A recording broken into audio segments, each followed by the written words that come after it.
지금부터 2차 대림 특강을 시작하겠습니다. 오늘 대림 특강을 해주실 영원한 도움의 성모 수도의 손상희 베드로 수녀님을 모시겠습니다. 큰 박수로 환영해 주십시오. 안녕하세요. 네, 저 3주 전에 코로나에 걸려가지고요. 이거 잠깐 벗고 해야 되겠죠? 네, 감사합니다. 네, 날씨 추운데 오시느라 고생 많이 하셨죠?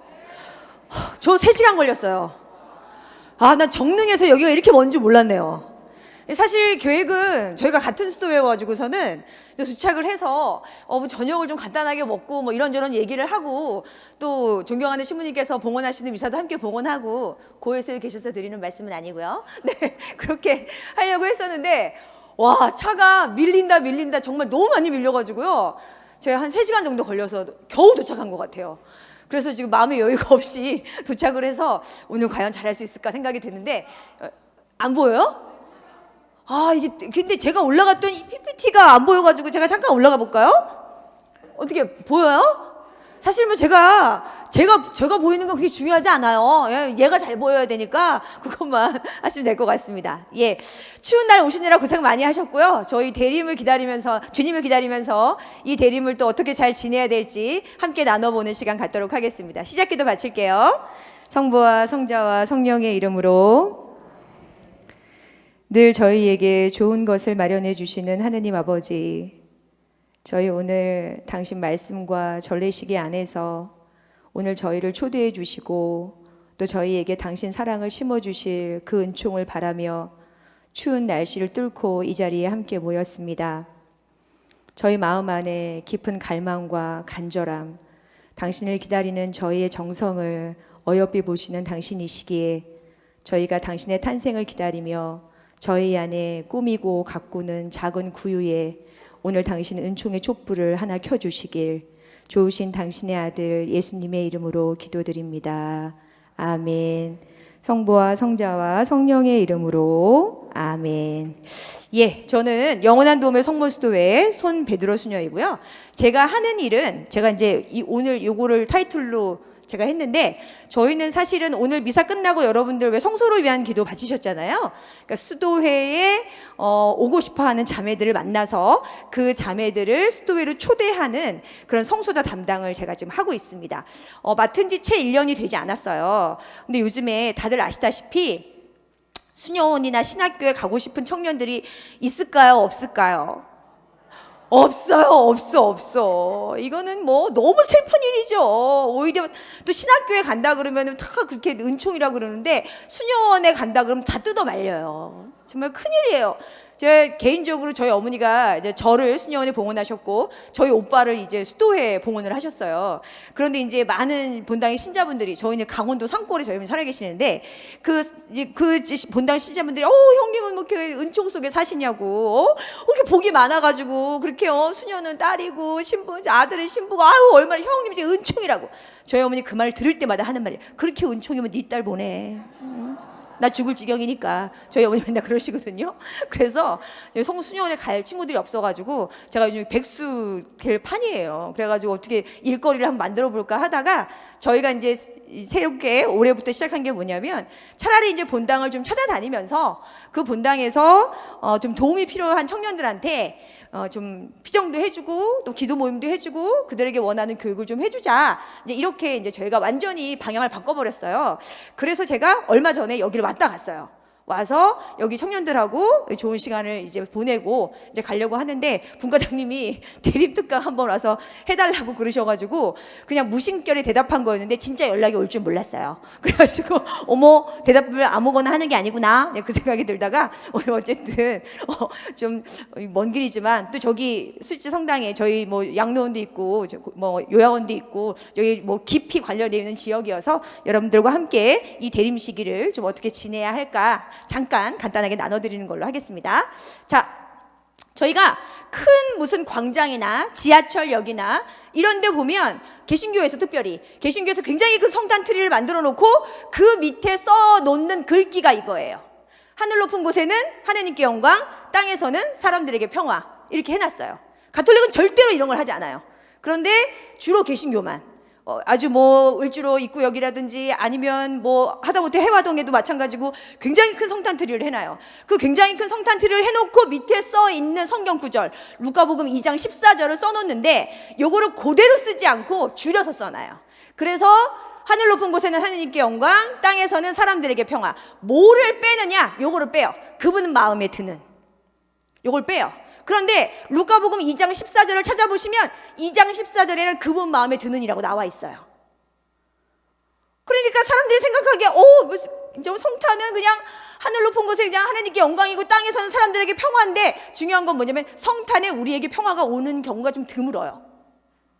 그러시잖아요. 이 자리에 앉은 분들 다 아마 고민하실 거예요. 왜냐하면 그럴 수가 없는 게 제2방 봉사자는 전례 준비하느라고 평화는커녕 분주함만 클 뿐이죠.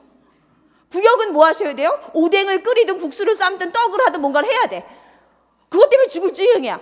본당 수녀님은 평화이긴커녕 주임심과 함께하는 슬픔의 나날이에요. 허구한 날 전례를 바꾸고 막 복사들은 더 힘들어. 연습시켜야 되니까. 그러고 나서 성탄이 행사처럼 지나가요. 예수님은 늘 창고에 계시다가 이때만 나오세요. 그냥 절 한번 하고 끝. 구유 예물을 내라고 하네. 저분 또 오늘 끝나면 창고에 들어가시나? 이거예요. 이게 굉장히 우리한테 익숙한 성경 구절인데도 불구하고 우리 안에 평화가 없어요. 왜냐? 요것 때문에 그래요. 그분 마음에 드는. 모든 사람에게 평화가 오는 것은 아니고요. 누구에게 평화가 오냐? 그분 마음에 드는 사람에게 평화가 와요. 그럼 생각하실 거 아니에요. 그분 마음에 드는 사람은 어떤 사람이에요? 낸들 알겠어요? 제가 모르지. 저도 그냥 성탄이 늘 그냥 그렇게 지나가는데. 그런데 성탄이 어떤 이에게 평화를 주는가를 아시려면 뭘 아셔야 되냐면 여러분이 복음서가 이 탄생을 어떻게 묘사하고 있는지, 성경이 이걸 어떻게 묘사하고 있는지를 아셔야 돼요.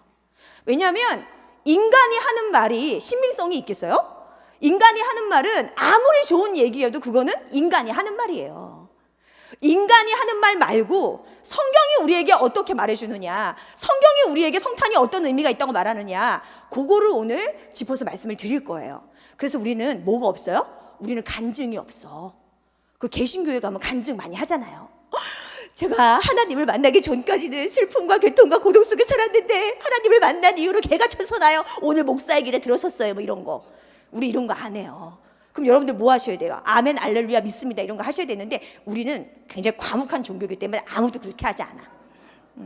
왜냐? 저희는 사람의 말에 비중을 두지 않기 때문이에요. 자, 그렇다면 성경에서 과연 탄생을 어떻게 얘기하고 있느냐, 그리고 그 탄생을 우리가 어떻게 이해하고 해석해야 하느냐라는 걸 오늘 좀 짚어볼 거예요. 왜냐? 아는 만큼 볼 수 있고, 아는 만큼 이해할 수 있고, 아는 만큼 사랑할 수 있고, 그리고 아는 만큼 우리에게 평화와 기쁨이 더 크게 오기 때문이에요. 그렇잖아요. 옛날에 어른들이 뭐라 그러세요? 알아야 면장을 한다 그러잖아요.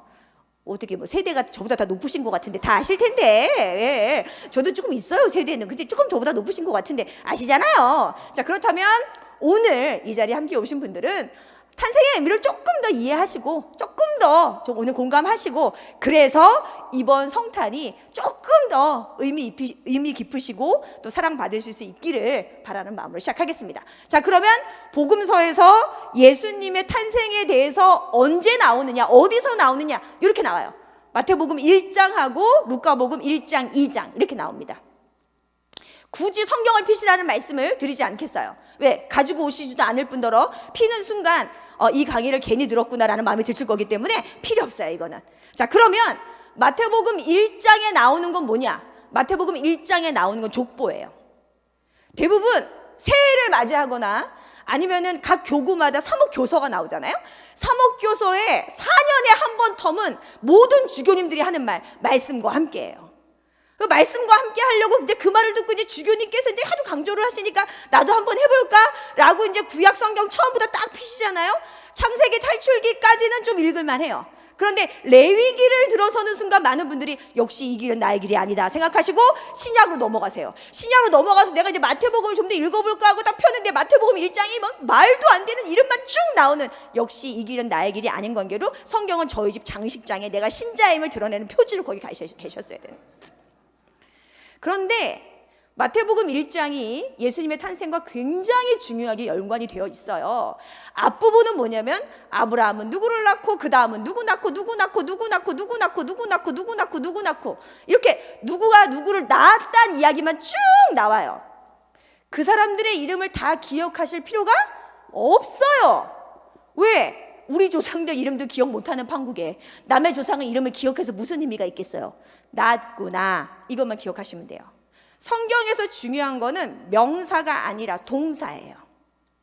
옛날에 광고에 사랑은 움직이는 거야 그랬잖아요. 아니에요. 신앙은 움직이는 거예요. 그래서 성경을 읽으실 때 명사보다는 동사에 중점을 두셔야 돼요. 거기서 계속 반복되는 단어는 뭐냐? 낳고 낳고 낳고예요. 뭔가 이상하지 않으세요? 모든 족보는 낳았다도 있지만 죽었다도 있어요. 그런데 성경의 족보는, 신약의 족보는 죽었다가 없어요. 그냥 낳고 낳고 낳고예요. 요거는 왜 그런가 뒤에 말씀드릴 거고요. 그 1장을 쭉 읽다가 낳고 낳고 낳고 누가 누구를 낳대 짜증나게 막 쫙 나가다가 맨 마지막 구절만 기억하시면 되는데 그 맨 마지막 구절이 1장 17절이에요. 자, 뭐라고 나와 있냐? 그리하여 이 모든 세대의 수는 아브라함부터 다윗까지가 14대이고 다윗부터 바빌론 유배까지가 14대이며 바빌론 유배부터 그리스도까지가 14대이다. 이거는 우리한테 굉장히 익숙한 성경이에요. 왜냐? 우리가 다 족보가 있는, 족보를 가지고 있는 집안의 자손들이고, 저 어렸을 때만 해도 주로 뭘 물어보셨냐? 본이 어디야? 이거를 너무 쉽게 어릴 때부터 제가 들었던 거예요. 본이 어디야? 몇 대 손이야? 이거. 그래서 지금도, 저 물론 시골 사람이지만 지금도 저희는 선산에 모여서 뭐래요? 벌초를 해요, 다 같이. 그래서 연세 많으신 어떤 분이 저보고 할머니라 그러시기도 하고 저보고 아줌마라 그러시기도 하고, 왜냐 이게 한 집안이 모여서 저희가 선산에서 벌초를 하다 보니까. 그런데 생각해 보세요. 성경에, 이거는 이스라엘 문화인데 이스라엘 문화에, 그 이스라엘 문화를 정말 집대성하고 있는 그 성경이 족보에 몇 대 손이라는 걸 얘기하고 있다는 것 자체가 한국의 가톨릭 신자들의 눈높이에 맞게 쓰여졌다고 밖에 말할 수 없는 성경이에요. 그렇지 않겠어요? 아니 뭐 외국에 난 족보 있다는 얘기 들어본 적이 없어요. 걔네가 몇 대 손 이런 거 있어요? 없어요. 정말 놀라울 정도로 마태복음 1장이 어떻게 이게 몇 대 손이 나오냐고요. 그런데 이제 중요해요. 제가 색깔 표시 해놨잖아요. 다윗까지가 14대이고 유배까지가 14제이다. 성경에서 또 하나 중요하게 보셔야 될 게 숫자예요. 숫자. 구약 성경의 숫자는 있는 그대로 읽으셨다가는 모두 2단이 됩니다. 구약 성경의 숫자는. 그래서 우리 중에 누가 많이 탄생하신 거예요?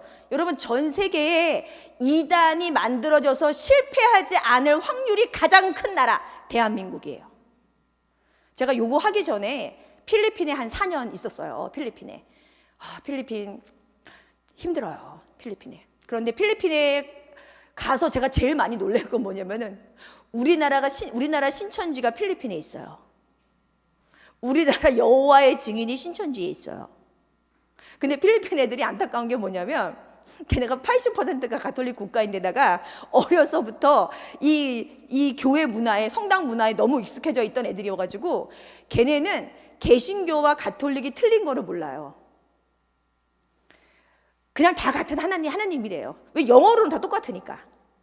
그리고 신천지나 여호와의 증인이 성경 가지고 이렇게 밀고 들어오면 걔네 생각에는 가톨릭은 워낙 성경 공부를 안 하니까 저거는 성경 공부를 위해서 만들어진 가톨릭의 한 분파라고 생각을 해요. 제가 아무리 쟤네가 이단이다, 저거 따라가지 말아라 이런 얘기해도 필리핀 애들은 아무 생각 없어요. 아무 생각. 우리나라가 끝내줘요, 이단. 근데 그 이단들이 주로 사람들을 현혹할 때 쓰는 게 숫자예요. 그래서 14만 4천, 666 뭐 이런 거 많이 나오잖아요. 그런데 지금까지 교회 역사상 교회 학자들의 분석에 의하면 구약의 모든 숫자는 상징입니다. 그래서 숫자 4, 구약에서 숫자 4, 우리나라는 숫자 4 그러면 너무 이게 안 좋은 숫자잖아요. 그래서 지금 모르겠는데 옛날에 아파트에 4층 없었고 병원에 4층 없었어요. 지금도 그러나요? 지금은 안 그래요? 예. 그런데 성경에서 4는 우리가 생각하는 숫자 4가 아니라 동서남북이에요. 그래서 성경에서 4 이러면 온 세상을 얘기하는구나 이렇게 알아들으셔야 돼요. 그러면 우리나라 사람들도 선호하는 숫자가 있잖아요. 이스라엘 사람들도 좋아하는 숫자가 있었어요. 이스라엘 사람들이 좋아하는 숫자 첫 번째 12. 우리 한타스 같은 12를 좋아해요. 왜 12를 좋아하냐면 구약의 12지파. 그 12지파가 구약 백성 전체를 나타내는 숫자이기 때문에 이스라엘 사람들이 좋아하는 숫자가 10이에요. 12, 그 다음에 좋아하는 숫자가 10, 그 다음에 7. 요거를 걔네가 좋아해요. 제일 싫어하는 숫자가 뭐냐? 6이에요. 6. 이렇게 네, 이런 얘기 하기 좀 그런데 수녀 되기 전에 한 거예요. 여러분 이렇게 왜 화투 치실 때 화투 치실 때 고수돈 말고 이렇게 뭔지 아시죠? 이렇게 있잖아요. 그거 이렇게 있잖아요. 이렇게 2장 가지고 하는 거 있잖아요. 그거 모르세요? 왜 모르실까? 이거 2장 갖고 하는 게 있어요. 그 2장 갖고 하는 것 중에서 왜 한 끗 모자른다 이런 얘기 들어보셨어요? 죄송해요. 너무 암흑의 시대를 살다 왔네요, 제가. 네. 시골은 이게 되게 평준화돼 있어요. 그래서 평준화돼 있어서 저희 어머니는 저희 지금 대학생 조카가 태어나자마자 저희 어머니가 이제 걔를 좀 몇 년 키우셨는데 걔가 유치원 다니면서부터 저희 어머니는 고도리를 가르치셨어요. 네. 잘해요, 지금 걔가 저보다. 이게 아예 모자라는 거는 걔네가 싫어하지 않아요. 아예 모자라는 건. 근데 이스라엘 사람들이 한 끗 모자라는 걸 싫어해요. 그래서 이스라엘 사람들한테 부정한 숫자가 6이에요. 그 6이 완전하다고 하는 숫자 3, 3번 반복되면 666, 악마의 숫자인 거예요. 이게 구약이에요. 구약은 절대로 여러분들의 숫자 그대로 이해하셔서는 안 돼요. 아브라함이 175년을 살고 죽었어. 올해도 살았어? 그때는 불로장생인가 봐? 아니에요. 아브라함은 40을 살지 못하고 죽었어요. 그건 싹 다 상징이에요. 자, 그런데 신약은 그렇지 않아요. 신약 숫자가 가지고 있는 아주 큰 의미가 있어요. 자, 그런데 14대가 3번 반복됐어요. 그러면 그 사람들이 좋아하는 숫자 7, 그것이 곱하기 2 반복됐어요. 반복. 내가 좋아하는 것이 반복됐어. 그게 3번이나 더 반복돼. 완전해. 그러면 1장의 족보의 의미는 뭐냐? 이 족보는 정말 완전해. 이 족보는 정말 완벽해. 이런 뜻이에요. 자, 그러면 그걸 딱 보는 순간 이 족보가 정말 완벽하다네. 그렇지, 예수님의 생애는 완벽하지. 이러고 넘어가시면 이 복음은 우리랑 너무 멀게 느껴지죠. 왜? 우린 완전하지 않으니까. 그렇잖아요. 여러분 인생을 사시면서 나는 어느 순간에 정말 이만하면 인생을 괜찮게 산 것 같아. 그리고 이만하면 정말 진짜 나는 괜찮은 사람이야.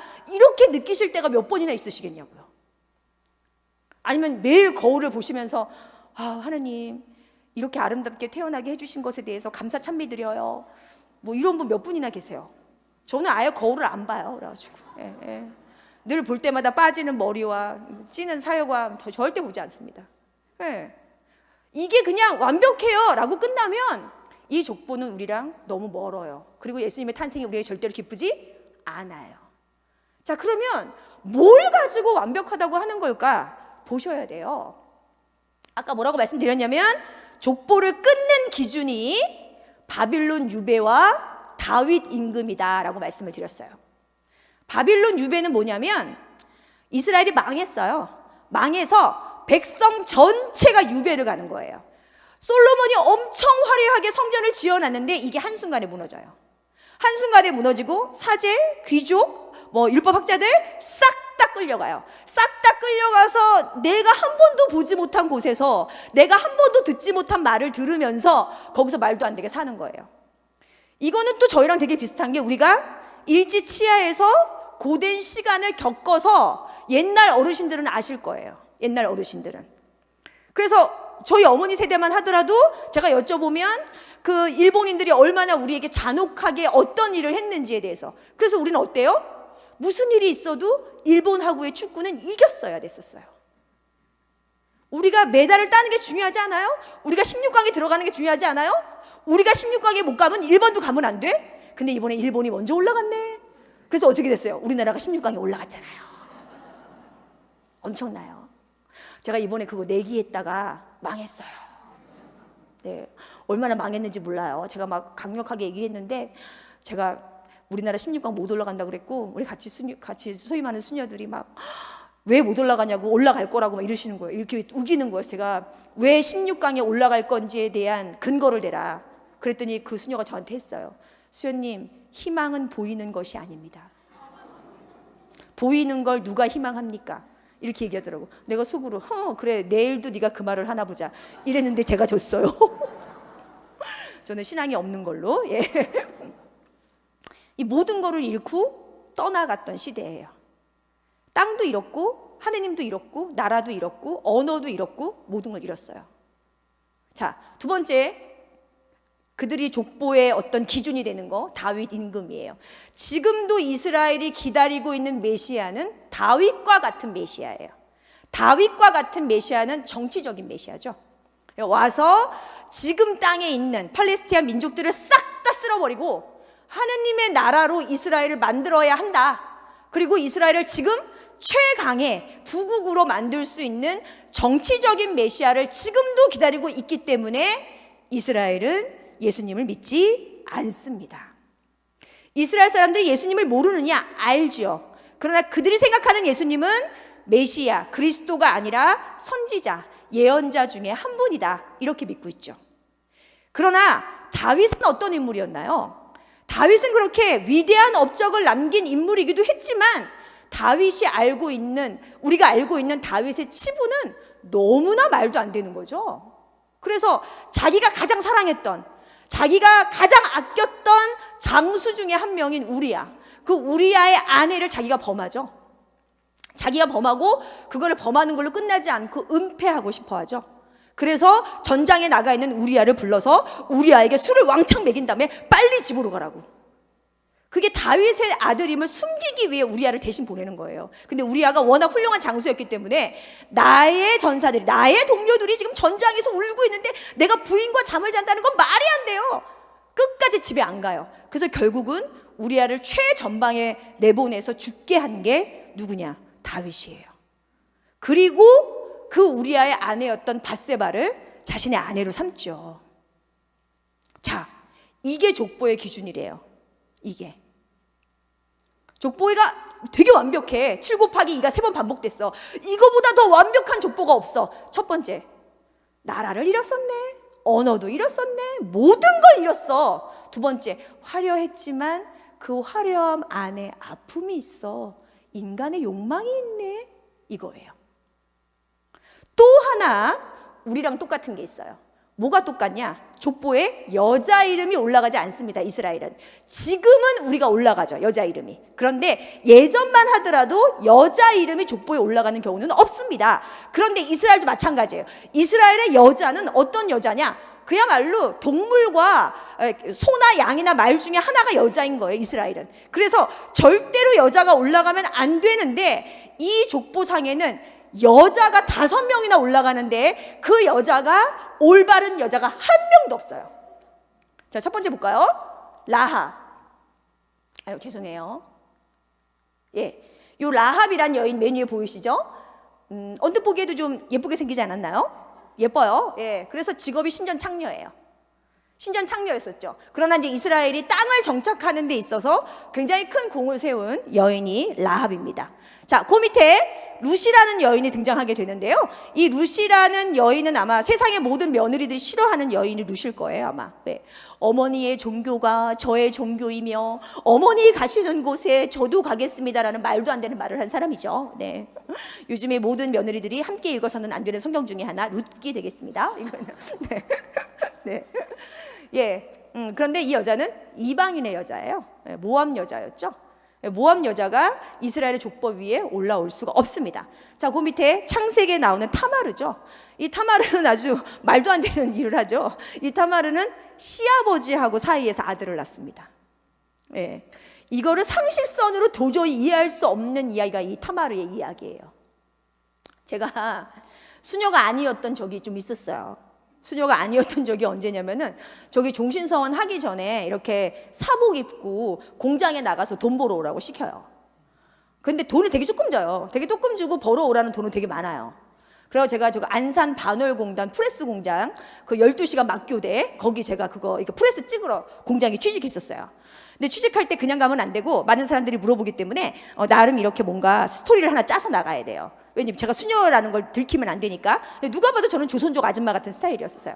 그래가지고 어떻게 했냐, 남편하고 함께 한국 땅으로 돈 벌러 왔는데 남편이 다른 여자를 만나서 도망을 갔다. 애가 2명이 있는데 그 애는 뭐 시설에 맡겼다, 뭐 이런 얘기, 말도 안 되는 얘기 막 하고 이제 공장에 가서 이렇게 12시간 프레스 찍는 거 이거를 이제 했어요. 아, 진짜 힘들더라고요. 그러니까 사실은 12시간 이렇게 맞교대를 하니까 주일에 성당을 나올 수가 없어요. 왜냐면은 아시다시피 주말에 일을 안 하면 월급이 너무 작아요. 월급이 너무 작으면 수녀원에서 벌어오라는 돈을 맞춰갈 수가 없어요. 수녀원에서 또 치사하게 돈을 얼마큼 벌어오라고 딱 오다를 줘요. 이걸 딱 받아서 가야 되거든요. 그러니까 열심히 일을 해야 그 돈을 벌어갈 거 아니에요. 그러니까 저는 이제 냉담자였죠. 냉담자였다가 이제 이렇게 텀이 돌아가면, 제가 이제 밤 근무를 하면 낮에는 성당에 올 수 있잖아요. 그래서 이제 저는 2주에 한 번 정도만 성당을 올 수 있었는데, 저희 그 같이 프레스 찍는 그 반에 정말 열심한 개신교 신자 자매님이 있었어요. 근데 이 자매님은 그 와중에 그 쉬는 시간에 와서 이렇게 성경을 읽어요. 근데 이제 저뿐만 아니라 이제 그 공장의 한 팀에 외국인 근로자도 좀 있었고 정말 조선족 아줌마도 있었고 막 되게 많았단 말이에요. 그럼 이 자매님은 자기 돈으로 성경을 사다가 그분들한테 다 나눠줘요. 읽어보라고. 다 나눠주고 그걸 다 설명해주고, 그 사람들 살기 힘들면 집에서 먹을 것도 다 갖다 나눠주고 막 이래요. 그래가지고 거기 많은 조선족 아줌마들이 이 그 개신교 아줌마를 따라서 가는 거예요. 근데 놀라운 거는 뭔지 아세요? 우리는 저녁 회사 딱 끝나면 불 다 끄고 문 다 잠그고 기도할 수가 없어요. 개신교 그 조그만 그 교회는 이 자매님이 밤 근무를 하면 밤 10시에 예배를 열어줘요. 나는 그때 생각했어요. 나라도 개종하겠다. 나라도 개종하겠다. 진짜 대단하다. 그 목사님 진짜 대단하다. 그 정도였었거든요. 근데 그 조선족 아줌마들이 이 열심한 자매님을 따라 열심히 교회를 다니다가 나중에 나는 이건 나랑 안 맞는다라고 한 얘기가 이거예요. 어떻게 시아버지하고 며느리하고 이런 일을 할 수가 있냐고, 이게. 내가 이런 종교를 내가 믿어야 되겠냐고. 제가 그때 어떤 생각을 했을까요? 성경이 이렇게 나를 도와주네. 제가 이렇게 개신교 신자를 떨어뜨리네. 어머, 감사합니다. 제가 그때 혼자 생각했죠. 저보고 묻더라고요. 아줌마는 왜 저기 자기네 그 성경 읽고 하는 개신교 안 나오냐고. 그 제가 얘기했어요. 나 천주교 신자라고. 근데 천주교 신자인데 성당 안 다니지 않냐? 너 맨날 이렇게 일하지 않냐? 성당은 미사 일찍 끝나지 않냐? 그 얘기했어요. 우리 천주교의 하나님은 자비하셔서 2주에 한 번씩 나가도 괜찮다고 제가 말씀드렸어요. 네. 네. 네. 그리고 그 위에 밧세바. 말씀드렸죠? 아까 다윗이 사랑했던 솔로몬의 엄마 밧세바예요. 이 4명의 여인과 함께 성모님의 이름이 어디에 올라가느냐? 족보에 올라가요. 자, 전제 조건이 뭐였냐? 이 족보가 진짜 완벽하대요. 되게 완벽해. 그런데 내용을 보세요. 모든 걸 잃었어. 그 안에 욕망이 가득해. 아주 치졸한 인간의 역사가 이 안에 다 들어가 있어. 그리고 하는 말, 이 족보가 완벽해. 이거예요. 아까 제가 뭐라고 말씀드렸냐? 14대이다 이렇게 나와요. 그러면 여러분이 세어보셔야 돼요. 정말 이게 14대인가? 라고. 그 제가 대신 세어드렸어요. 이렇게 쫙 세보면 숫자가 안 맞아요. 맨 마지막 게 13으로 끝나요. 근데 족보는 뭐래요? 14야. 1장 17절에 명확하게 나와요. 이 족보는 14대이다 이렇게. 근데 안 맞아. 숫자가 안 맞아요. 내가 아무리 쉬어봐도 숫자가 안 맞아. 이거 뭘 의미하는 걸까요? 성경의 저자가 정신이 없어가지고 하나 빼먹었나? 안 그러면 어떻게 실수를 했나? 왜 이러지? 요 14번째 들어가야 되는 이름은 여러분 이름이에요. 여러분의 이름이 들어가면 이 족보는 14로 끝나요. 이 성경을 읽고 이 성경 안에서 뭔가 하나님의 빛을 보고자 하는 분의 이름이 이 안에 들어가는 것. 그럼 그걸 보고 주님은 14, 14, 14 완전하대요. 그래서 성경에 나와 있는 족보의 이야기가 그런 이야기일 수밖에 없어요. 왜? 우리 인생이 그렇잖아요. 모든 걸 잃었을 것 같은 어떤 그런 절망감이 있기도 하고, 또 어떨 때는 좀 살아볼만 하고 내가 이만하면 괜찮다라는 생각이 들기도 하고, 그리고 남에게 드러내기 부끄러운 과거들이 그 이야기 속 안에 다 들어가 있어요. 근데 주님이 하시는 말씀, 괜찮대요. 주님의 이름 안에 있으면, 주님의 역사 안에 있으면, 주님의 족보 안에 있으면 여러분과 함께 이 족보는 완벽하답니다. 이게 주님께서 이 땅에 어떻게 오셨는지를 얘기하는 거예요. 영상 하나 볼게요.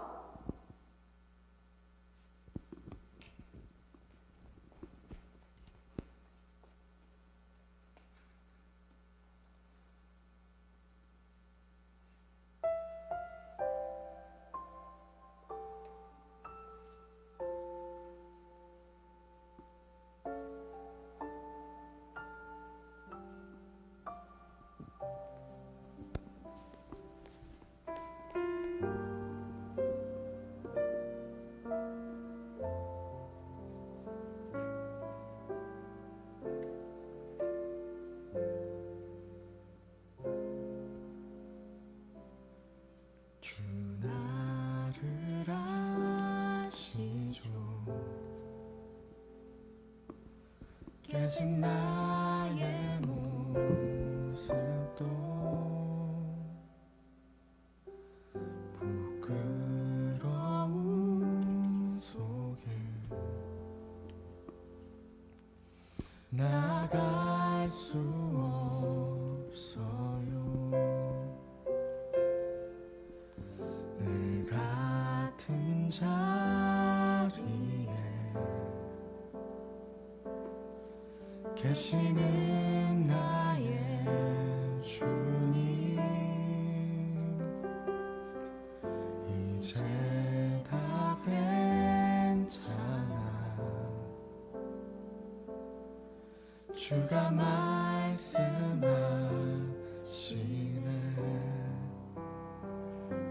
자꾸 넘어져도 걱정하지 마. 지쳐 쓰러져도 슬퍼하지 마. 내 삶을 향한 나의 사랑이 지금 너와 함께 있으니 막막한 시간 속 아파할 때도 조각난 내 삶이 초라할 때도 괜찮아.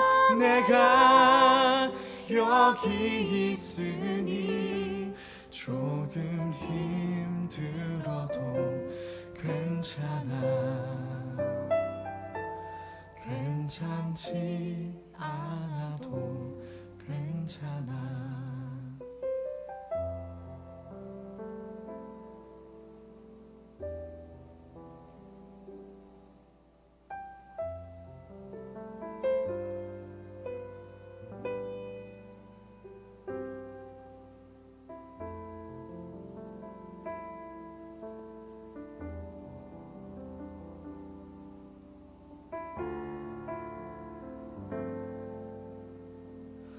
자꾸 넘어져도 걱정하지 마.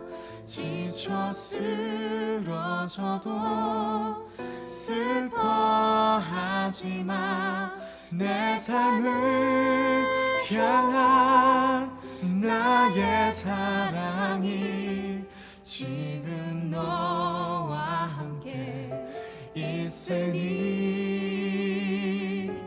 막막한 시간 속 아파할 때도 조각난 내 삶이 초라할 때도 괜찮아 내가 여기 있으니 조금 힘들어도 괜찮아 괜찮지 않아도 괜찮아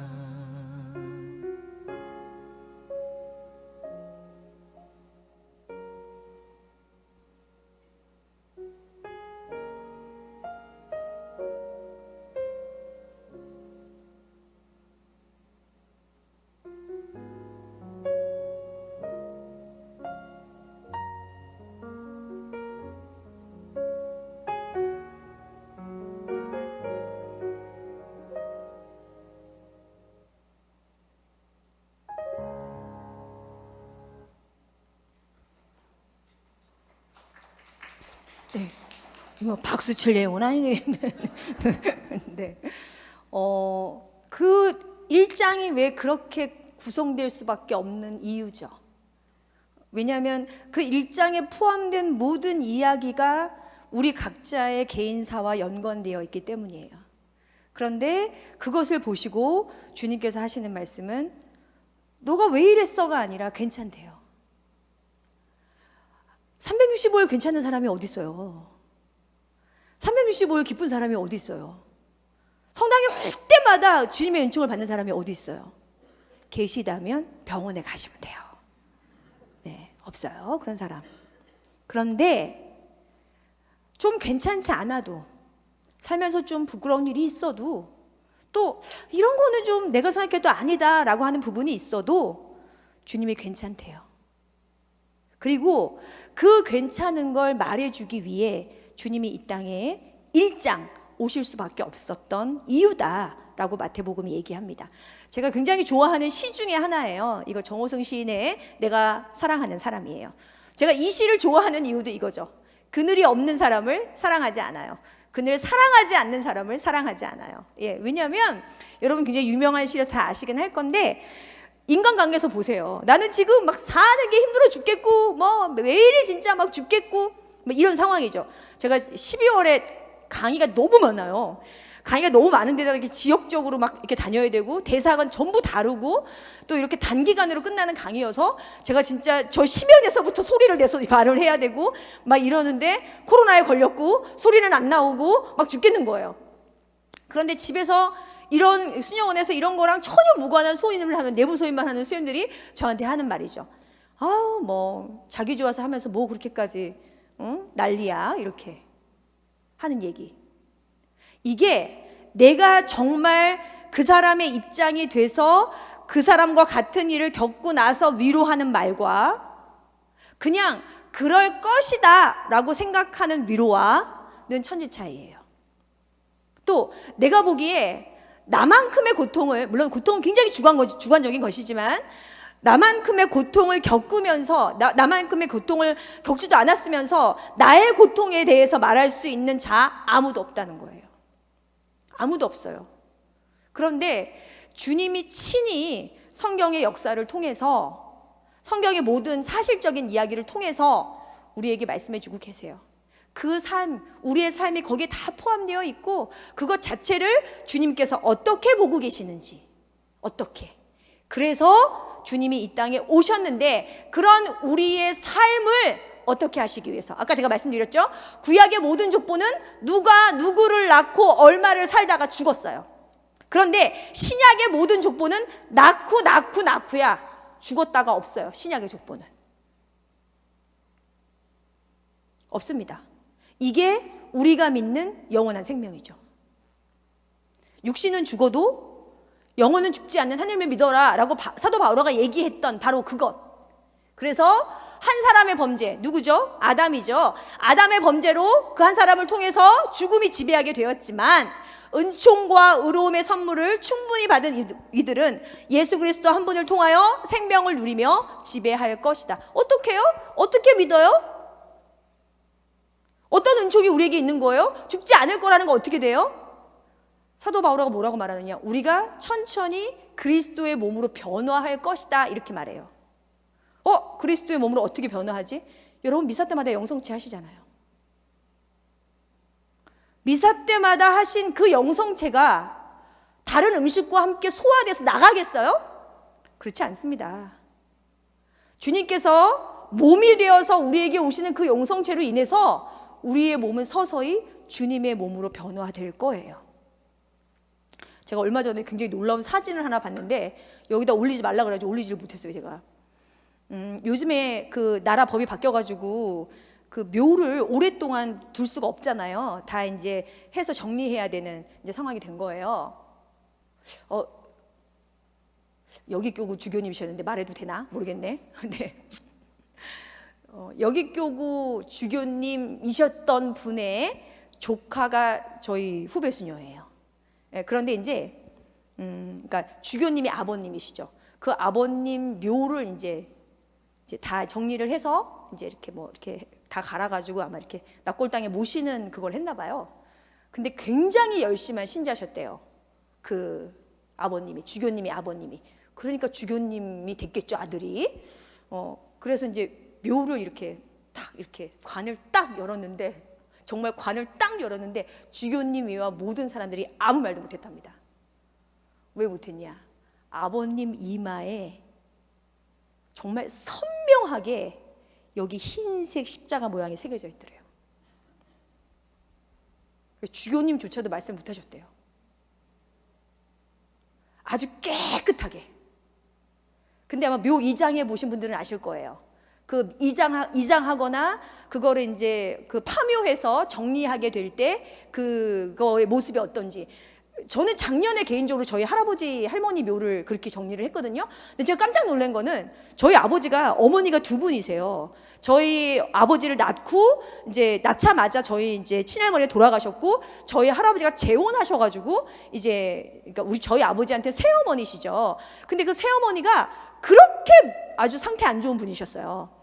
우리가 생각하는 그 계모의 아주 전형적인 인물 그분이셨거든요. 근데 우리는 묘를 딱 열었는데 저희 친할머니, 저희 아버지를 낳아주신 저희 친할머니 친할머니는 그대로 계시더라고요. 그런데 저희 그 두 번째 할머니죠. 그 두 번째 할머니는 딱 열었는데 거의 바로 옆자리인데 물이 들어가지고 맥이 없더라고, 뼈가요, 이게. 제가 그때 보면서 사람은 잘 살아야 돼 그런 생각을 했었거든요. 근데 갑자기 이수녀가 그걸 저한테 말해주는 거예요. 사진을 보여주면서. 저는 제가 그거를 보면서도 느꼈고 또 제가 영성체 하면서도 개인적으로 그런 걸 느낍니다. 주님의 성체는 사실 요만해요. 그런데 그 주님이 우리를 살리게 하시느라고. 우리가 밥을 먹는 이유가 살기 위해 먹잖아요. 내가 진짜 입맛도 없고 밥맛도 없어 죽겠는데 내가 살기 위해 오늘 한 끼를 먹는다. 그 살기 위해 먹는 우리의 밥처럼 우리의 영혼을 살리시기 위해 우리에게 주시는 거예요. 그게. 그러면 그 영성체로 인해 우리의 몸이 그리스도처럼 변화될 거다. 그래서 족보에는 죽고가 없어요. 낫고만 있지. 자, 아까 제가 첫 번째 타이틀을 뭐라고 말씀드렸냐면 주님께서 이 땅에 오신 이유에 대해서 말씀을 드렸어요. 그런데 이 땅에 오신 이유가 첫 번째는 정말 우리의 삶을 그대로 당신이 사시면서 우리를 위로하고 우리 입장에 서서 우리를 구원해 주시기 위해서 오셨다. 제가 이렇게 정리돼서 말씀을 드릴 수가 있는데 많은 분들이 이걸 잘 믿지 못하세요. 왜냐하면 그런 일이 일어날 수 있겠어요? 그런 일이 어떻게 가능하죠? 어떻게 그리스도가 우리처럼 될 수 있어요? 낮은 사람이 높은 사람처럼 열심히 돼서 될 수 있지만 어떻게 위에 사람이 밑에 사람이 되는, 좋은 상태에서 낮은 사람이 되는, 그것도 그 사람을 사랑하기 때문에 어떻게 이런 일이 있을 수 있죠? 이런 거를 해주는 프로가 있어요, 우리나라에. 세상에 이런 일이. 아시죠? 우리 어머니도 사랑하시는 세상에 이런 일이. 그 세상에 이런 일이에 이거를, 이 성탄을 이해할 수 있는 어떤 프로그램이 하나 방영이 됐어요. 그걸 제가 짧게 보내드릴 건데 그걸 딱 보시면 그래, 아, 이렇구나 라는 걸 아실 거예요.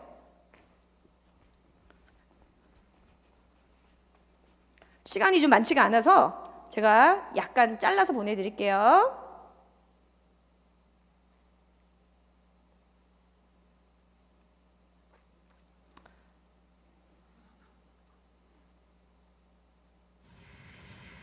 저는 이영선이고요. 얘는 제 친구 정혜선입니다. 네, 얘네 둘이 친구예요. 얘네 둘이 친구인데 이쪽에 있는 친구가 태어나면서부터 가지고 있는 장애를 가지고 있는 친구예요. 얘는 멀쩡한 애예요. 자, 보세요. 혜선이는 언제나 어디에서나 아픈 제 옆에 있어줬어요. 항상이요. 지금부터 제 최고의 친구를 소개해 보려 합니다.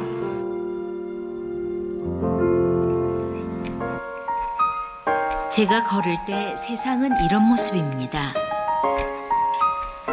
계속해서 흔들거리고 제 걸음은 많이 느립니다. 의학적으로 어떤 그 이론적인 설명이 좀 불가능한. 제 다리는 어느 날 갑자기 휘어졌습니다. 단짝 친구인 영선이처럼요. 네, 멀쩡했던 애가 어느 순간 똑같아졌어요. 멀쩡했던 애가. 특별한 이상을 보이지 않는 상태라고 할 수 있습니다. 그럼 정상이란 말이에요? 지금 저에겐 무슨 일이 벌어지고 있는 것일까요? 나 앓고 있다는 병은 하반신이 점점 굳어가는 경직성 하지 마비. 그런데 모두를 놀라게 한 건 혜선이의 경우였다. 불과 1년 전만 해도 다리가 멀쩡했다는 혜선이. 아이는 걸음이 불편한 친구 영선이를 단짝처럼 돌봐왔다고 했는데 그러던 어느 날 혜선이에게도 갑자기 같은 병의 증상이 똑같이 찾아왔다는 것이다. 이상이 발견되지 않고 있는 상태입니다. 그게 되게 아주 드문 케이스로 그 두 학생의 그 증례를 묶어서 그 학술대에 보고도 했었거든요. 척추신경에 이상이 있는 영선이와 달리 원인이 전혀 발견되지 않았던 혜선이. 의료진도 즉 힘들고. 마음 네. 나 안 가서 휴식? 자꾸만 꼬이는 다리로 혜선이가 다급하게 걷는 데는 다른 이유가 있다고 했다. 화장실. 어? 화장실이요. 화장실. 배뇨 장애는 경직성 하지마비의 대표적인 증상. 혜선이는 그 진행 속도도 훨씬 빠른 상황이다. 제어가 잘 안 된대요, 배뇨기관이. 다른 사람들이 만약에 항아리에 100%를 차지할 수 있다고 생각하면 저희는 50%의 반에 반도 안 돼서 조금만 차도 빠지고 조금만 차도 빠지고. 한 이상 증세를 나타내. 아니, 혜선이랑 같이 살아요? 아니요. 그러면 혜선이는 왜 따라왔어? 그래? 친구 도와주러 왔어요. 하교를 한 후에도 친구를 보살피는 일에 여념이 없는 혜선이. 아니 설거지하는 건 영상이라 할 수 있지 않나? 원선이 손에 상처가 있어서 물에 닿으면 따갑대요. 진짜 친구를 위해서 얼마 전부터 피부병을 앓고 있다는 영선이. 병 자체는 큰 문제가 아니지만 자면서도 온 것 같아요. 감각이 무뎌졌다고 하니까 어쩌면 제 몸을 피가 날 정도로. 그 사이 혜선이는 저녁 준비에 한창인데 연선이 어머님이 안 계셔서 제가 대신 해주고 있어요.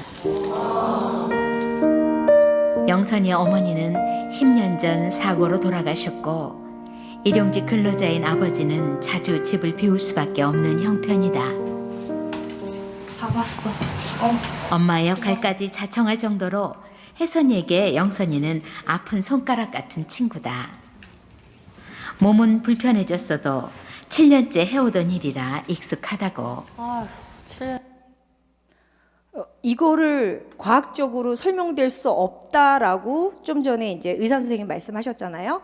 이거 정말 제가 뭐라고 말을 할 수가 있는 상황이 아니에요. 그래서 학계에 이 두 학생을 제가 보고했어요. 이거 세상에 이런 일이 나왔던 TV 프로그램 중에 하나예요. 영선이는 멀쩡했어요. 멀쩡했는데 7년 동안 아픈 혜선이를 돌보다 보니까 영선이처럼 됐어요. 혜선이처럼 됐어요. 아무리 정상으로 돌아오려고 해도 안 돼요. 근데 지금 보셨죠? 똑같은 증상인데 영선이는 지금까지도 혜선이를 위해 계란 후라이를 하고 이불을 펴고 친구를 도와주고. 나중에 뒷부분에 누가 우냐? 혜선이가 우는 게 아니라 영선이가 울어요. 영선이가 우는데 왜 우냐면 이렇게 된 내가 속상해서 우는 게 아니라 자기가 이렇게 된 거가 혜선이 때문이라고 사람들이 손가락질 할까 봐, 제가 마음 아파할까 봐 내가 울어요. 이거 우리나라에서 있었던 일이에요. 친구에 대한 사랑이 얼마나 크면, 저 친구를 얼마나 보듬어주고 싶으면, 얼마나 저 친구의 입장이 되고 싶었으면 영선이는 혜선이처럼 됐어요. 그런데 하느님이 우리처럼 못 되실 이유가 있어요? 하느님의 사랑이 이 땅에 와서 우리처럼 됐어야만 한 거죠. 왜? 영선이가 혜선이처럼 되고 났더니 혜선이를 어떻게 도와줘야 되는지 알게 됐대요. 그전에는 영선이 지레짐작으로 혜선이가 이럴 거야 이랬잖아요. 그런데 영선이가 혜선이처럼 되고 났더니 혜선이가 이런 건 힘들겠구나, 이런 건 어렵겠구나 라고 더 잘 알게 된 거예요. 그리스도가 이 땅에 온 이유예요. 우리 입장에서, 우리 눈높이에서, 우리 삶에서 우리에게 필요한 게 뭔지를 주님이 직접 되시고 난 후에 아셨어요. 자, 그런데 루카복음으로 넘어가서, 루카복음은 예수님이 어떻게 탄생했는지에 대한 이야기를 하고 계시죠. 자, 그런데 우리가 가장 많이, 그래서 지금 여기 앞에도 이렇게 예쁘게 꾸며놨는데, 자, 예수님이 어디에 태어나셨냐? 구유에 태어나셨대요. 구유라고 하는 게 여러분, 구유, 그래서 마국간 생각하시면 안 돼요. 이 나라 구유는 마국간에 없어요. 이 나라 구유는 어디 있냐? 동굴 속에 있어요. 나라 자체가, 지금 이게 유다 베들레헴을 제가 가서 찍어온 거거든요. 베들레헴 자체가 이렇게 약간 광야 지역이죠. 그리고 이렇게 드문드문한 풀을 찾아서 이제 목자들이 양들을 데리고 가서 풀을 먹이는 거예요. 그러다가 해가 지면 동굴 속 같은 데 들어가는 거죠. 동굴 속 같은 데 들어가서 그냥 한 구데기 파서 거기에 여물을 주는, 거기에서 태어나셨다는 거예요. 누가? 예수님이. 왜? 복음서에는 뭐라고 나왔냐? 베들레헴에는 그들이 먹을 여관빵이 없었다. 그러나 생각해 보세요. 여관빵이 어디에 많겠어요? 교통의 요충지, 많은 사람들이 왔다 갔다 하는데, 이런 데에 사실 여관빵이 있죠. 그런데 복음서는 뭐라고 말하느냐? 유다 지방 베들레헴이래요. 그냥 베들레헴이 아니라 유다 지방. 그럼 베들레헴이 다른 지방에 또 있냐? 또 있어요. 또 있는데 유다 지방 베들레헴, 무슨 뜻이냐? 여기는 사진에서 보듯이 외지고 볼품없고 아무도 지나다니지 않는 곳이에요. 그럼 여관빵은 아니에요. 그럼 여관빵과 같은 뜻을 지닌, 같은 짓의 단어는 뭐냐? 손님빵이에요. 아무도 임산부를 위해 자신의 손님빵을 내주지 않아서 예수님은 창녀들, 거지들, 고아들이 하룻밤 묵어가는 그 동굴 속에서 지낼 수밖에 없었다, 이거예요. 자, 처음에 제가 뭐라 그랬냐? 하늘에는 영광, 땅에는 평화예요. 자, 땅의 평화인데 어떤 이에게 평화냐? 그분 마음에 드는 이에게 평화예요. 마태복음 1장은 세상의 모든 사람을 예수님의 족보 안에 포함시키고 있어요. 그래서 그분 마음에 모든 사람이 들어요. 루카복음은 구체적인 행위를 얘기해요. 자, 여러분들이 여러분의 마음 한 자락을 정말 아기 예수님으로 오는, 여리게 오시는, 가난하게 오시는, 불쌍하게 오시는, 안타깝게 오시는 그런 그분을 위해 마음 한 자락을 내어드렸냐라고 루카복음이 처음에 물어요. 많은 가운데서 나누는 거는 마땅하고 옳은 일이에요. 그리고 많은 가운데에서 나눌 수 있다면 그것 또한 복이에요.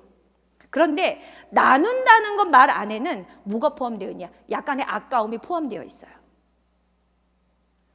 제가 제 동기가 모 본당에 있었어요. 근데 제가 본원에서 후임을 하고 있으니까 자기네 집에 이제 이렇게 뭐 빵이랑 뭐 맛있는 게 있다고 먹으러 오래요. 그래서 이제 걔네 집에 가서 이제 뭐를 이렇게 점심을 얻어 먹고 이제 그 동기가 이렇게 빵이랑 이런 걸 저한테 싸줬어요. 근데 딱 봐도 이 빵은 제가 정말 좋아하는 스타일의 빵이에요. 제가 미래자예요, 미래자. 밀가루를 너무 사랑하는 미래자. 그래서 그 동기가 이제 그걸 아니까 이제 그거를 이제 저한테 준 거예요. 그래서 나보고 방에 가서 혼자 먹으래요, 커피랑. 그래서 고마워. 그래서 제가 이제 빵을 이렇게 이제 찌그러질까봐 고이 이렇게 이제 그 쇼핑백에다 이렇게 넣어가지고 혼자서 이제 집에 가서 먹어야지. 전철을 딱 탔단 말이에요. 근데 이제 오후 시간이었고 점심도 많이 먹었고 나른한 상태에서 저의 주특기 살짝 졸고 있었죠. 이렇게 전철에서 이렇게 졸고 있었는데 누가 제 귀에다가 대고 수녀님 배가 너무 고파요 이러는 거예요. 그래서 제가 눈을 딱 떴는데 옆에 진짜 멀쩡하게 생긴 청년이 있는 거예요. 근데 걔가 제 귀에다 대고 한 말, 수녀님 저 너무 배가 고파요 이러는 거예요. 그래서 제가 가지고 있던 빵을 걔한테 줬어요. 이거 먹어. 이거 먹으면 돼. 그리고 제가 줬어요. 그랬더니 진짜 제가 먹어도 돼요? 네가 먹어도 돼. 그랬더니 그 다음 여기서 되게 민망해지 내리더라고요. 저를 똑바로 쳐다보지도 못하고. 다시 살 수 없는 빵인데 라는 생각이 있어요. 저도 있어요. 저도 사람이고 인간이지라. 그런데 지금 현재 근데 이제 많은 사람들이 제가 이런 얘기를 하면 과연 그 친구가 돈이 없을까? 과연 그 친구가 빵을 살 능력이 없을까? 멀쩡하고 어디 가서 일도 하지. 주님이 우리에게 그런 사람을 보내주신 이유는 우리가 그 사람을 판단해라고, 판단해서 도와주라고 보내주신 것이 아니라 그저 내 것을 나누라고 보내주신 분이에요. 판단은 누가 할까요? 하느님이 하시겠죠. 하느님이. 누구도 판단할 수 있는 자격을 여러분에게 주지 않았어요. 근데 왜 판단을 핑계로 여러분이 나눌 수 있는 걸 접으시냐고요. 왜 하늘의 공덕을 쌓을 수 있는 걸 왜 버리시냐고요. 그 사람이, 그 청년이 빵을 살 돈이 있을 수 있어요. 게으를 수 있어요. 나를 속인 걸 수도 있어요. 하느님이 갚으시겠죠. 그리고 기억하시겠죠. 나의 마음을, 나의 선행을. 왜 주님께서, 왜 예수님께서 구유에 태어나실 수밖에 없었는지를 기억하셔야 돼요. 자, 요즘에도 많이 하더라고요. 이런 크리스마스 장식을. 다행히 이 본당에는 이걸 하지 않아서 얼마나 다행인지 감사스럽게 생각하고 있어요. 자, 이렇게 했어요. 이거를 하시면서 이걸 왜 해야 된다고 생각하세요? 이렇게 크리스마스 장식을 예전에 왜 이렇게 줄 같은 거 막 이렇게 내려가지고 막 반짝이 막 이렇게 막 했잖아요. 그리고 막 이런 거 이렇게 하잖아요. 이거 왜 해요? 이거 왜 하신다고 생각하세요? 제 어릴 때 이거를 맨날 성당에서 시켜가지고 도대체 이런 걸 왜 해야 되는지 이해가 안 가더라고요, 나 개인적으로요. 그래가지고 한번 시모님한테 대든 적이 있어요. 이걸 왜 내가 해야 되냐고 막 이렇게. 이제 그때 제가 들었던 얘기예요. 이제 예수님께서 어디서 태어나셨다고요? 동굴에서 태어나셨는데 이제 동방 박사들이 헤로데를 찾아가서 이제 그 별이 인도하는 아이가 누구냐 묻는데 헤로데가 두려워서 세사리아의 모든 아이를 죽여버리라고 하잖아요. 그래서 성요셉이 성모님을 데리고 이집트로 피난을 가요. 생각해 보세요. 갓 태어난 아기를 갓 출산한 엄마가, 산모가 안고 피난을 가면 몇 킬로를 얼마나 갔겠어요? 얼마나 걸을 수 있겠어요? 어머니들 아시잖아요. 그 그 출산하고 나면 온 뼈가 다 이렇게 흩어졌다가 그 흩어진 뼈가 다시 붙기까지 얼마나 힘든데, 그리고 붙는 과정에서 잘못 붙어가지고 지금까지도 허리가 쑤시고 하시잖아요. 갓 출산한 엄마가 그 갓 태어난 아기를 안고 도망을 가면 얼마나 갔겠냐고요. 더군다나 뒤에서 병사는 쫓아오는데. 가시다가 도저히 어떻게 할 수가 없어서 어느 동굴에 숨으셨답니다. 이거 전승이에요. 그런데 그 성모님과 아기 예수와 성요셉을 지키기 위해서 누가? 거미가 동굴 입구를 거미줄로 막았대요. 그래서 병사들이 지나가다가 동굴 입구에 거미줄이 있는 걸 보고 여기는 사람이 없구나라고 그냥 스쳐 지나가서 살았답니다. 전승이에요. 그걸 기억하는 게 이거예요.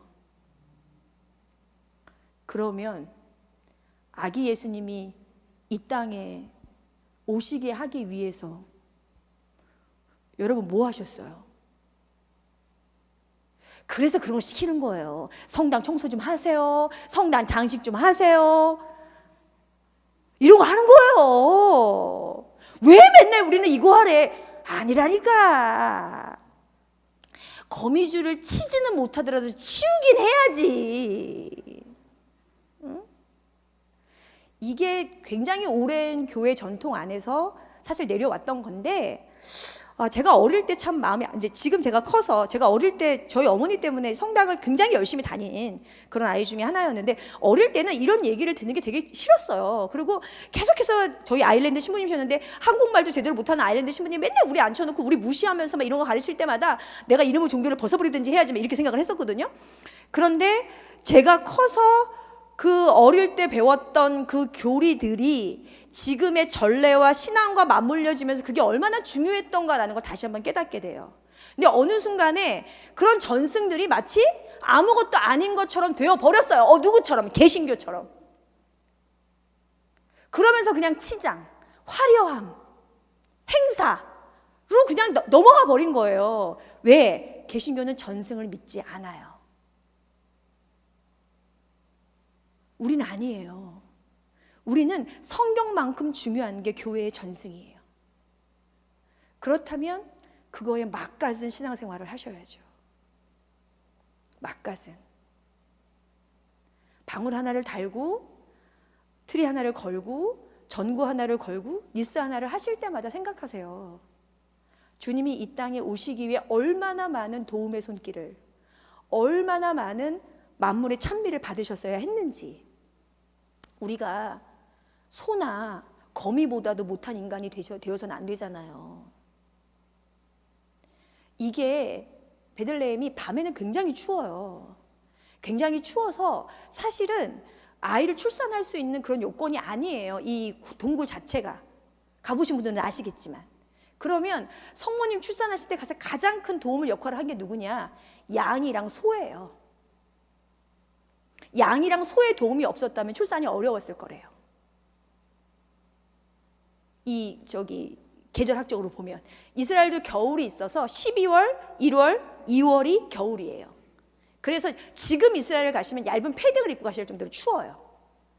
그러면 성모님이 어떻게 아기를 낳으셨겠냐고요. 그걸 준비하고 기억하는 것이 대림이에요. 그런 미물들도 주님의 탄생을 준비하는데 우리는 뭐야? 우리는 이렇게. 자, 루카복음에 항상 얘기하는 거죠. 예수님을 경배한 이들이 있었어요. 태어나시자마자. 아주 훌륭해요. 누가 경배했냐? 목동들이 경배를 했죠. 왜? 거기 있었잖아요. 쟤네는 운이 좋아요. 자, 두 번째는 뭐예요? 동방박사들이 경배를 했어요. 동방박사들이 어디서 왔냐? 멀리서 왔어요. 뭐를 보고 왔어요? 별을 보고 왔어요. 근데 생각해 보세요. 별은 밤에만 뜬다? 별은 낮에 안 보여요. 그렇잖아요. 그 동방박사 몇 명이에요? 3명이에요. 그럼 낮에는 별이 안 보였을 텐데 그럼 낮에는 쉬었나? 밤에만 걸었나? 이런 거 한번 생각해 보신 적 있으세요? 아니 별의 인도로 왔대. 근데 별은 밤에만 보이잖아요. 낮에는 안 보여. 이스라엘도 낮에는 안 보여요. 그럼 쟤네는 어떻게 보고 왔지? 이거는 믿어야 걸을 수 있는 거예요. 그래서 저희가 기도해도 응답이 잘 안 올 때가 있어요. 그리고 열심히 해도 마음이 우울할 때가 있어요. 그러다가 오늘 오다 보니까 이 앞에 교회에 써 있더라고요. 뭐라고 써 있더라? 은총의 고난 이렇게 써 있더라고. 거기가 밤이 되면, 우리가 그 빛이 빛나게 되는 그 밤이 되면 그 별이 작게 어떻게 비치는지 알 수 있어요. 근데 보이지 않는 그 별을 믿음으로 가기 위해 필요했던 인원수가 3명일 것 같아요. 제 생각에. 혼자라면 갔겠어요? 혼자라면 포기했겠죠. 그런데 믿고 갈 수 있는 다른 2명의 동료가 있어서 함께 갈 수 있었어요. 의지하고 서로 격려하고 보일 것이라고 믿고 그렇게 간 길. 이게 동방 박사가 베들레헴까지 올 수 있었던 이유예요. 너무 훌륭하다고 생각했어요. 그런데 제가 이제 성경을 강의하기 위해 공부를 하고 뭐 여러 가지 책들을 읽고 보면서 예수님의 제자 중에 목동도 없고 동방 박사도 없어요. 없어요. 별을 보고 왔어요. 그분께 예물을 드렸어요. 개종은 하지 않았어요. 예수님께 경배 드리고 찬미 드렸어요. 목자들. 그러나 잊어버렸어요.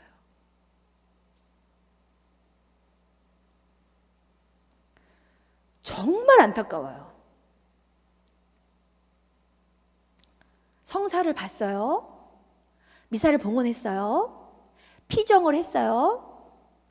오늘 뭔가 깊이 깨달았어요. 나가는 순간 잊어버렸어요. 네. 다시 삶으로 돌아왔어요. 이거예요. 우리가 성탄의 마음이 평화롭지 않은 이유. 경배했지만 돌아서진 않았어요. 보긴 했지만 종교를 바꿀 마음은 없어요. 우린 성당을 다니지만 신앙생활을 할 마음은 없어요. 이러면 평화가 없어요. 기쁨도 없고. 이게 기쁘지 않은 이유예요. 그러면 어떻게 해야 되느냐? 어떻게 해야 다시 돌아올 수 있느냐? 어떻게 해야 그것이 유지가 되느냐? 또 어떻게 해야 하느냐? 이거죠. 망각이라는 고질병이죠. 잊어버리는 게 너무 심한 게 우리 인생이잖아요. 네. 그래서 12월 25일로 모든 것이 끝나는 것이 아니라 12월 25일로 시작을 하는 거죠. 무엇을?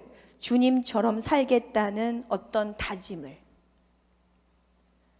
여러분이 성사를 보시고 나서 신부님한테 예, 알겠습니다 라는 이제 어떤 제사함을 받고 뭐 보석도 하시고 나와서 보석도 하셨어요. 자, 그렇다면 여러분이 이렇게 하느님 원하는 삶을 사셔야 되는데 일정 부분 죄를 지었다는 건 조금 이렇게 그릇된 길로 갔다는 거거든요.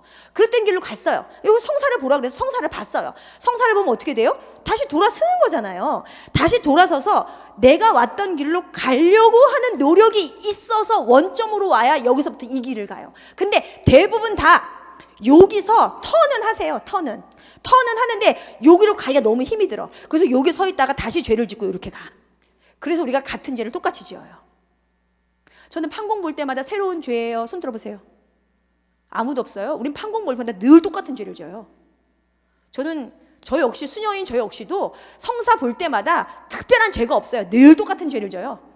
그래서 한번 그걸 성사 본 적이 있어요. 저는 신부님 늘 똑같은 죄를 짓는 우둔한 인간입니다. 그랬더니 신부님께서 하시는 말을 야, 그 꼴에 또 새로운 죄 하나 추가하려고 그러냐고 그러시더라고요. 그냥 짓던 죄 짓고 살으라고. 그것도 괜찮네. 그래서 그냥 짓던 죄 짓고 사는 걸로 했어요. 저는. 굉장히 기뻤어요. 그 얘기 듣고. 네. 여기서 여기까지 오는 게 어려워요. 그래서 탕자의 비유에서 아버지가 어떻게 해요? 멀리서 오는 아들을 보고 뛰어가잖아요. 여러분 보고 여기까지 오라고 안 해요. 여러분이 저기서 여기까지 한 발음 뛸 때 주님이 달려가서 새로운 길을 열어주죠. 그게 그리스도가 이 땅에 올 수 있었던 이유예요. 왜냐하면 구약의 성서를 보면 구약 성경에서 레위기부터 시작해서 주님이 계속 땅에 내려와서 현존을 해요. 예언자들을 통해서 계속 말을 해요. 그런데 안 들어요. 안 들어서 그리스도라는 새로운 길을, 회개하는 이스라엘 백성을 보시고 내려오신 거란 말이에요. 울부짖는 백성을 보시고 그분께서 우리와 같은 모습으로 오신 거란 말이에요. 그러면 주님이 원하시는 걸 하셔야죠. 루카복음이 얘기하는 여러분의 마음 한 자락에 주님의 자리를 내어드리고 여러분에게 보내주시는 사람들에게 작은 선을 행하고 그리고 나서 여러분의 주님의 그런 거미줄 하나, 정말 방울 하나를 주님을 위해 걸 수 있을 때 주님이 보시고 여러분에게 달려오시지 않으시겠어요? 제가 필리핀을 갔더니 아주 웃긴 문화가 하나 있더라고요. 1,000페소, 그러니까 우리나라 돈으로 따지면은 25,000원 정도 돼요. 근데 그 25,000원이라는 돈이 이제 그들의 생활 물가로 따지면 뭐냐면은 하루 종일 일하면, 이제 더군다나 이렇게 우리나라로 말하면 그 나라 제일 큰 게 SM 백화점인데, 백화점에서 아침부터 시작해서 저녁까지 하루 종일 일하면 걔네가 받는 일당이 얼마냐면은 350페소예요. 350페소면 우리나라 돈으로 아주 미비한 돈이거든요. 그런데 1,000페소, 그거에 한 3배 정도 가격이 되는 그 1,000페소를 1,000페소짜리 뭘 다느냐, 이렇게 동그란 이렇게 무슨 트리 같은 거를 성당에서 팔아요. 그러면 사람들이 그걸 사가지고 여기다가 무당집처럼 자기네 가족 이름을 새겨가지고 여기다 다 걸어요. 이렇게. 그래서 성당에 들어가 보면, 성탄 때 성당 들어가 보면 제대가 안 보여요. 왜냐면 여기 죄다 그걸 걸어놨어. 그거를, 그 이상한 거, 동그란 거, 이거 죄다 거기다 이름을 써가지고 다 걸어놨어요. 다 걸어서 저 끝까지 쫙 아주 빼곡하게 걸어놨어요. 걸어놓고 그 사람들이 믿는 신앙, 하느님, 제가 주님을 위해 여기 이거 1,000페소를 봉헌했어요. 우리를 기억해 주세요. 이거예요. 제가 뭐라 그랬냐? 거기 3대 빈민가예요. 끼니가 없어 살아가는, 신끼니가 없어서 오늘 학교를 못 가고 밥을 못 먹는 애들이 있어요. 하느님이 그 1,000페소짜리 그 동그라미를 원할까요? 아니면 그 돈으로 애들 쌀을 사주고 학용품을 사주고 가방을 사주는 걸 원할까요? 여러분, 잊지 마셔야 돼요. 주님 마음에 드는 게 뭔지. 왜 우리 종교가 다른 종교보다 훌륭한 줄 아세요? 저는 제가 그토록 정말 어릴 때는 정말 이 종교는 아니다라고 생각을 했고, 더군다나 저는 이 신앙을 그 우리 아버지의 계모로부터 물려받은 신앙이에요. 그래서 저희 아버지는 제일 늦게 세례를 받으셨죠. 왜냐하면 자기 계모한테 당한 게 있는데 그 계모 엄마가 신앙인이라는 걸 받아들이지 못하셨어요. 저희 어머니가 신자가 된 거는 하도 그 시어머니가 우리 어머니를 구박하셔가지고 어쩔 수 없이 신자가 되셨는데 그 중에 우리가 태어난 거예요. 이 말도 안 되는 일이죠. 저희 어머니는 지금도 우리 보고 기래요. 할머니를 위해서 기도해라. 우리한테 맨날 얘기하세요. 엄마, 할머니를 위해서 왜 기도해야 돼? 내가 생각해 니네 할머니는 지옥에 계셔. 기도해야지. 이렇게. 하도 못되게 사셔가지고 지옥에 있을 거라는 거예요. 그런데 제가 커서 보니까 이런 종교가 없더라고요. 이런 종교가.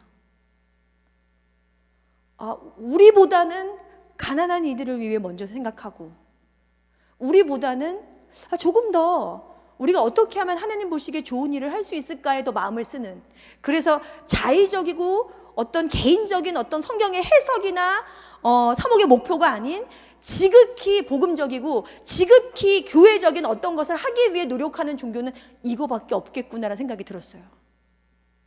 이거밖에. 제가 이거 하기 위해서 개신교 강의를 진짜 많이 들었어요. 왜냐하면 개신교에는 정말 많은 사람들이 말씀에 미쳐 있고 정말 많은 사람들이 말씀을 듣고 공부하고 선포하고 그래요. 근데 가톨릭은 성경 공부하자고 말하는 그 순간부터 사람들이 안 와. 근데 제가 성경 강의 한 10년 했거든요. 근데 그 10년을 준비하면서 내가 어떻게 하면 조금 더 쉽게 대중적으로 편하게 사람들에게 어필할 수 있을까, 어떻게 하면 전할 수 있을까 싶어서 제가 진짜 개신교 방송 열심히 봤어요. 근데 제가 보다가 생각했어요. 뭐 이 정도면 내가 또 새로운 또 교회 하나 창조하겠네 싶더라고요. 모든 걸 돈이랑 연관시키는, 불안을 자조하는, 그래서 개인의 구원에 힘써야 된다고 말하는. 아니죠. 저희는 공동체예요. 왜? 동방박사가 3명이기 때문이에요. 혼자는 갈 수 없어요. 그리고 여러분이 그것을 잘 알아들으셔서 지금 이 자리에 계시고 이 추운 날, 이 늦은 시간에 이렇게 함께하고 계시잖아요. 이거는 제가 그냥 말씀드리는 것이 아니라 정말 하느님께서 어떻게 이런 신자들을 우리나라에 이렇게 믿게 하셨을까, 생기게 하셨을까 싶어요. 아까 미사 때 신부님이 탄생 공고하셨는데 저희 시골은 신자가 얼마 안 돼서 주임 신부님이 누가 보러 갈 거냐 묻지 않아요. 그냥 다음 주에 모두 다 함께 탄생 영화를 보러 가겠습니다. 그러면 끝이에요. 그럼 다 같이 가야 돼요. 근데 저희 어머니가 그러시는 거예요. 그 영화가 되게 길어요. 150분인가 아마 그럴 거거든요. 근데 저한테 그러시는 거예요. 2시간이 넘는데 당신은 중간에 화장실도 가야 되고, 근데 영화관은 깜깜하고, 저희 어머니는 80이 훨씬 넘으셨어요. 그러니까 나보고 그러시는 거예요. 나는 그게 너무 이게 힘들고 어렵고 화장실도 가야 되는데 신부님이 그걸 다 가야 된다 그러시니 어떻게 하면 좋냐고 이제 한 걱정을 하시는 거예요. 그래서 신부님이 그 말을 해서 엄마 가서 그 말을 해. 엄마는 화장실도 가야 되고 힘든데 어떻게 가냐고 말을 해. 제가 그랬거든요. 집에 가서 이제 성당에 가서 신부님한테 말을 한 거예요. 신부님, 전 나이도 많고 화장실도 중간에 가야 되고 그래서 저는 그 긴 영화를 볼 수가 없고 이런 거예요. 근데 신부님이 저희 어머니한테 그러셨대요. 알아요, 제가 다 아는데 어머니 생각해 보세요. 그 신부님의 그 긴 생애와 신부님의 그 어려운 점을 어떻게 그 150분 안에 담을 수 있었겠어요. 그 150분 안에 그분의 신앙을 알 수 있고 그분의 생애를 알 수 있다는 것만으로도 은총이지 않겠냐고 그렇게 말씀하셨대요. 저희 어머니 레지오 단원들은 그날 물을 한 모금도 먹지 않았어요. 왜? 그 영화를 보다가 중간에 화장실 갈까 봐. 나는 하나님이 그걸 보고 얼마나 대견하다고 생각하실까? 저는. 제가 엄마한테 그랬어요. 엄마 진짜 대단하다. 수녀인 저도 신부님이 그렇게 얘기했으면 뭐래? 나 이랬을 거예요. 근데 우리 어머니 같은 신앙을 가진 정말 많은 분들이 그대로 믿는 거예요. 그대로 믿고 다녀오셔서 내가 엄마 뭘 깨달았어? 뭘 봤어? 내가 이렇게 물어봤어요. 저희 어머니한테. 저희 어머니 뭐랬는지 아세요? 아버지 돌아가신 이후로 처음으로 저 끝에서부터 눈물이 나더래요. 뭐가 그렇게 눈물이 났어? 신부님 하나가 이 땅에 탄생하기까지 그렇게 힘들었구나. 아유, 얼마나 애를 쓰셨나. 난 아무것도 아니구나. 그 생각을 했대요. 자, 반대로 저희 수녀들 단체 관람하고 왔습니다. 단체 관람하고 와서 저는 그날 일이 있어서 못 갔고 저희 수녀들 같이 다 어땠어? 좀 나눠줘. 저희 수녀들이 하는 말. 돈에 비해서 CG는 그지 같았고요. 뭐 이렇게. 네. 저는 저희보다 여러분이 훨씬 더 하느님 보시기에 예쁘실 거라 생각해요. 믿고 용기를 가지세요. 그리고 괜찮다. 괜찮지 않아도 괜찮아. 그리고 그 모든 걸 알고 있기 때문에 내가 그렇게 왔어 라고 마태복음에서 말씀하시는 예수님의 탄생을 믿으시고 루카복음에서 여러분의 거미줄 하나를 값지게 보시는 예수님을 여러분 믿고 따라가시면 좋겠어요. 지금까지 잘 해오셨고 앞으로도 잘 해오실 것이라서 저는 이 성탄이 물론 더 춥고 어렵고 힘들게 느껴지는 그런 시국이지만 여러분의 마음 안에서는 정말로 환한 빛으로 그렇게 주님께서 오실 것이라고 믿습니다. 예, 오늘 긴 시간 함께 해주셔서 감사드리고요. 저는 언제 뵐지 모르겠지만 오고 가다가 보면 서로 아는 척하는 그런 사이로 남으면 좋겠습니다. 감사합니다.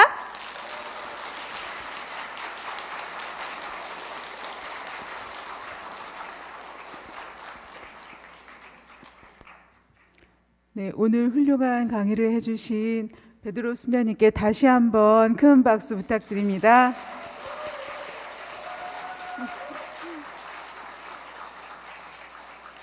네, 이상으로 2차 대림 특강을 모두 마치겠습니다. 네. 네, 미사로 시작했고 수녀님의 뜻깊은 강의 들었으니까 마친 기도 영광송 바치고 함께 강복드리겠습니다. 모두 일어서십시오. 성부와 성자와 성령의 이름으로 영광이 성부와 성자와 성령께.